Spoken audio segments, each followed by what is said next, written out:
Sankagiri DSP ராஜா மற்றும் Magudanchavadi SI ரவுத்ரி Venkatesh மீது சேலம் மாவட்ட எஸ்பியிடம் பெண் ஒருவர் புகார் அளித்துள்ளார்.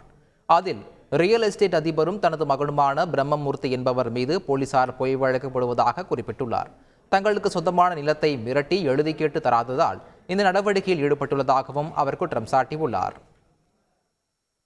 மகுடஞ்சாவடி ஸ்டேஷன்கார் எங்கள் மேலே பொய் கேஸ் போட்டிருக்கிறாங்க. எதுக்கு போட்டாங்க அப்படின்னா, சொத்து தகராறு நான் சொல்கிறவங்களுக்கு நீ அந்த இடத்த கொடுக்கணும், நாங்கள் அந்த சொத்தை எங்கள் பேருக்கு மாற்றிக்கிறோம், அந்த சொத்தை நான் சொல்கிறவங்களுக்கு நீங்கள் கொடுக்கணும், கொடுக்கலன்னா உங்கள் பையன் மேலே பொய் கேஸ் போடுவேன் அப்படின்னு சொல்லி ஒரு கேஸ் போட்டாங்க. நாங்கள் கொடுக்க மாட்டோம், ஸ்டேஷன்லேயும் கூட்டி போனாங்க, விசாரித்தாங்க, சொத்தை கொடுக்க மாட்டோன்னு சொல்லிட்டோம். டிஎஸ்பியும் அந்த எஸ்ஏவும் சேர்ந்துக்கிட்டு கேஸ் போட்டுக்கிறாங்க.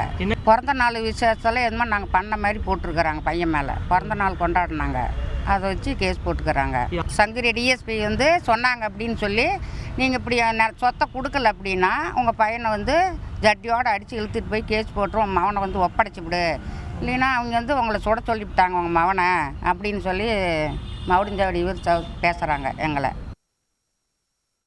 இது குறித்து சங்ககிரி டிஎஸ்பி ராஜாவிடம் கேட்டபோது, பிரம்மமூர்த்தி மீது 54 வழக்குகள் நிலுவையில் உள்ளதாகவும், யார் நடவடிக்கை எடுக்கிறார்களோ அவர்கள் மீது இவ்வாறு புகார் கொடுத்தால் நடவடிக்கை எடுக்காமல் விட்டு விடுவார்கள் என்ற எண்ணத்தில் இது போன்ற செயல்களில் ஈடுபட்டு வருவதாகவும் தெரிவித்துள்ளார்.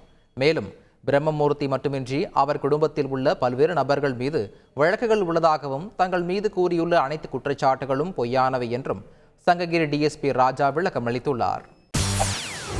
செய்திகளை உடனுக்குடன் தெரிந்து கொள்ள உடனே சப்ஸ்கிரைப் பண்ணுங்க.